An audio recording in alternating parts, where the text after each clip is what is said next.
Maka dari sinilah Allah Subhanahu wa ta'ala menjadikan keturunan baginda Nabi dari pihak putri, bukan dari anak lelakinya. Kullu bani anbiya, kasabda Nabi, kullu bani anbiya yantami ila abihi. Semua keturunan para anbiya diambil dari anak lelakinya, illa ibnati, terkecuali aku dan putriku Fatimah wa Ali. Dari situlah keturunan yang disebut ahli baitin Nabi sallallahu alaihi wasallam.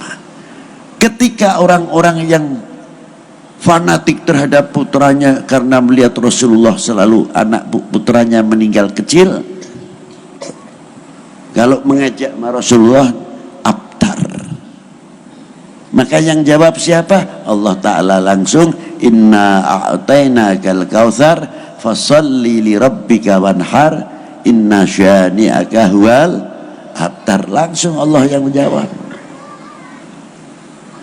Lah, itulah diantaranya.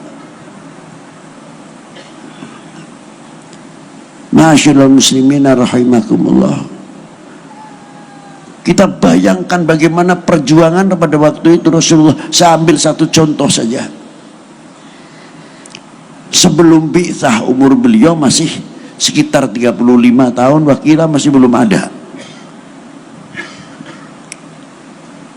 Kelompok jahiliyah pada waktu itu yang mengaku gobailnya paling top, ini paling top, ini paling top,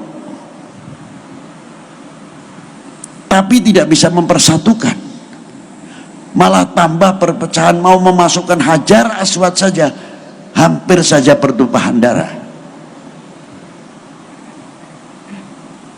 Akhirnya sepakat mufakat, barang siapa yang masuk ke Masjidil Haram ini, Mekah ini maksudnya, pemuda yang jujur, amin, namanya gelarnya Al-Amin, seorang yang dipercaya atau jujur, itulah yang berhak memasukkan Hajar Aswad. Ternyata pagi hari yang datang awal masuk ke Makkah baginda Nabi SAW.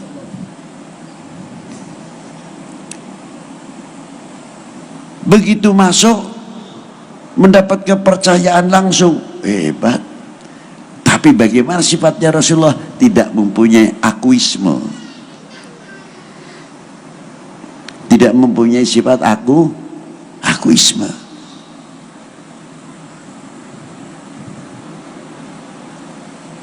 Langsung Rasulullah menggelar sorbannya, pimpinan sini, pimpinan A, pimpinan B, kumpulkan jadi satu, diangkat bareng-bareng Hajar Aswad, ditaruh di tengah, betul-betul menjadi berkat umat, menjadi berkat bangsa.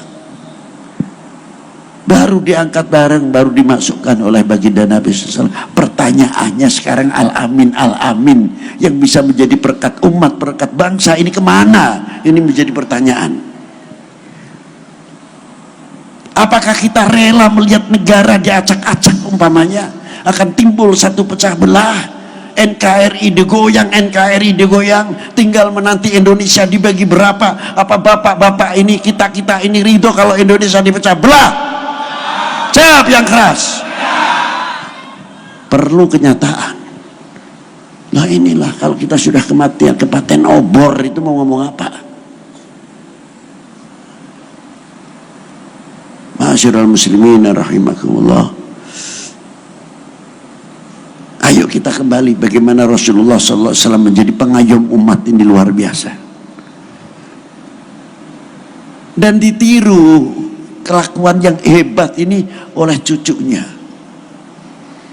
Sayyidina Imam Ja'farus Shadiq bin Sayyidina Imam Ahmad Rahmatillah Sudan Ampel bin Ibrahim Asmarokondi bin Jamaluddin Husain bin Ahmad Shah Jalal bin Amir Abdul Malik bin Alwi Ammal Faqih bin Ahmad Shah Jalal bin Abdullah Udmat Khan bin Amir Abdul Malik bin Alwi Ammal Faqih bin Muhammad Saib Marbat bin Ali Khalid Qasam bin Alwi bin Muhammad bin Alwi bin Ubaidillah bin Ahmad al-Muhajir bin Isa An-Naqib bin Muhammad An-Naqib bin Ali Al-Uraidi bin Ja'far As-Sadiq bin Muhammad Al-Baqir bin Ali Zainal Abidin bin Husain Sibti bin Ali bin Abi Talib wa bin Fatimah Zahra Al-Batul binti Rasulullah sallallahu alaihi wasallam Rasul.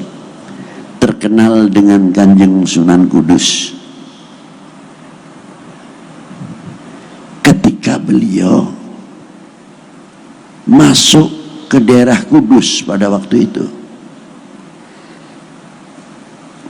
agamanya berbeda, mayoritas berbeda, dan di situ ada faham satu hayawan yang dikaramatkan, mendapat keistimewaan. Pada waktu Sunan Kudus, waktu bulan Idul Adha, biasanya mengajak umat Islam yang mampu untuk berkurban, yang sapi-sapi, kerbau-kerbau, yang ayam-ayam, yang kambing-kambing, yang ayam-ayam ikut sunnah. Bukan ayam artinya untuk kurban, mengalirkan darah ikut sunnah. Hati-hati, jangan salah paham di sini. Bagaimana ini kalau sapi yang jadi masalah dipotong, pasti akan menimbul perpecahan, karena sapi ini diistimewakan. Hebatnya Kanjeng Sunan Kudus memberikan pengarahan. Sampai sekarang orang Kudus, maaf saja, potong sapi di kota nggak berani. Pasti nyembelih sapinya itu di Rembang. Nggak berani di Kudus. Boleh tanya sama orang Kudusnya. Itu sampai sekarang. Nah, Pangeran Poncowati yang lain agama pada waktu itu,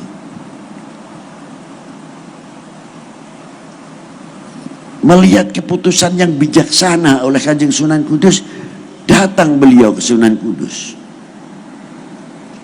Apakah demikian al-Islam ya Kiai? Belum kenal itu Sunan atau siapa? Dijawab, diterangkan. Akhirnya menjadi muridnya dan Islam, dan kerajaan itu diberikan langsung pindah ke Kanjeng Sunan Kudus.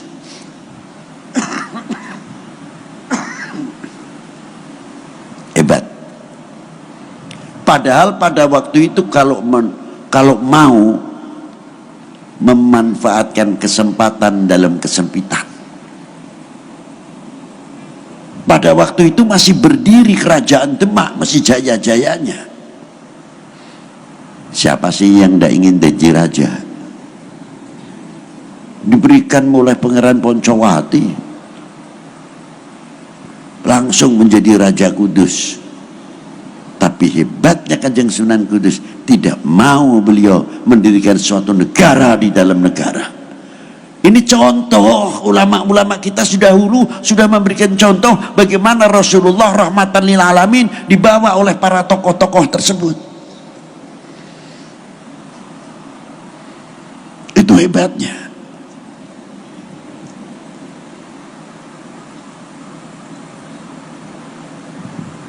Akhirnya utuh, tidak pecah. Dan ulama-ulama kita pendahulu menjadi cermin lupian yang luar biasa. Mestinya sudah pantas kalau menjadi contoh kita. Buktinya apa, Bib? Saya kalau ziarah Wali 9 itu paling malu. Terserahlah bapak-bapak mau percaya atau tidak. Dari mulai Giri, Gapuro, Gresik, Ampel, Tuban, Sedayu, Lamongan, sampai Kudus, Demak, Murio, Gunung Jati, Banten, sampai Pusen luar Batang, sampai Palembang, sampai Aceh, sampai ke Syekh Muhammad Arsyad Banjari. Contoh yang real dan nyata, dan itu sulit untuk ditiru.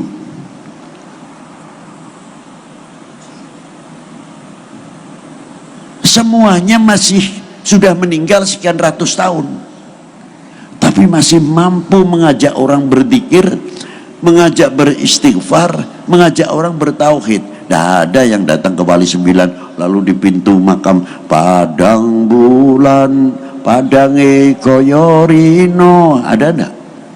Tidak ada. Datang ke Sunan Kudus begadang, mari begadang, tidak ada.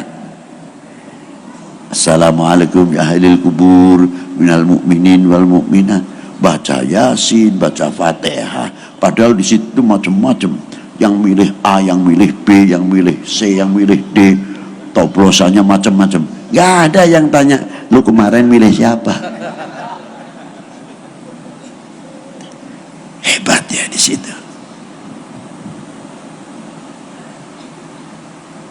Dan tadinya kalau mau ketemu yang beda pilihan itu sulit, di depan makam aulia makamnya, Ji, apa kabar?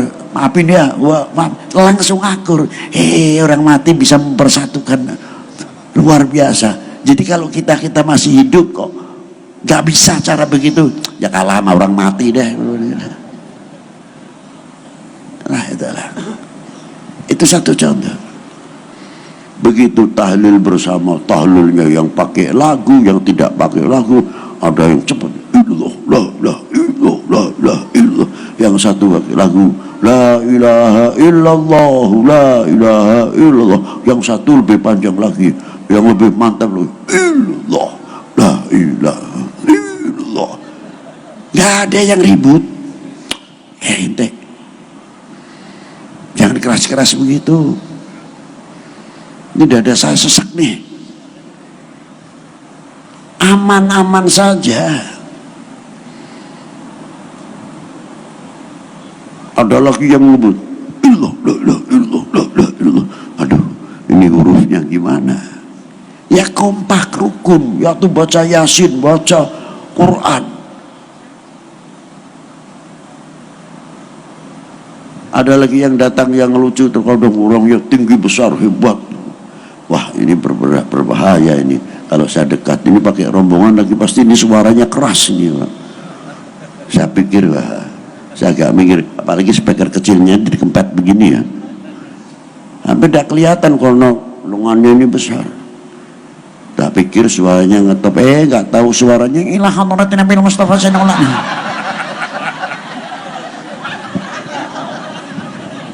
Kirain suaranya sesuai dengan badannya, nggak tahu ilah hadratin Nabi Mustafa sallallahu alaihi wasallam.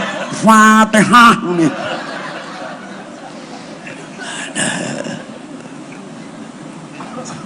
Pengalaman, Pak. Dan disitulah ada lapangan-lapangan ekonomi kerakyatan. Jadi satu sisi masih mengajak bertauhid, bersolawat, bisa membuat ekonomi kerakyatan, menjadi pemersatu umat. Kita ini apa? Dan kuburan aulia itu tidak kenal pasar rame, pasar sepi, itu tidak kenal. Dulu di Syekh Muhammad Arsyad, kayak apa orang jalan kita masih ngalami kok ziarah ke guru Muhammad Syekh Muhammad Arsyad. Itu kalau ke sungainya besar kita nggak bisa ziarah dulu. Iya. Nah sekarang kita lihat, nggak pakai iklan, datang para saudara, kalau ingin barokah datang ke Syekh Muhammad Arsyad, jangan lupa saudara-saudara, nggak ada yang iklan. Dari situlah kita mengambil keteladanan. Beliau itu niru baginda Nabi Sallallahu Alaihi Wasallam.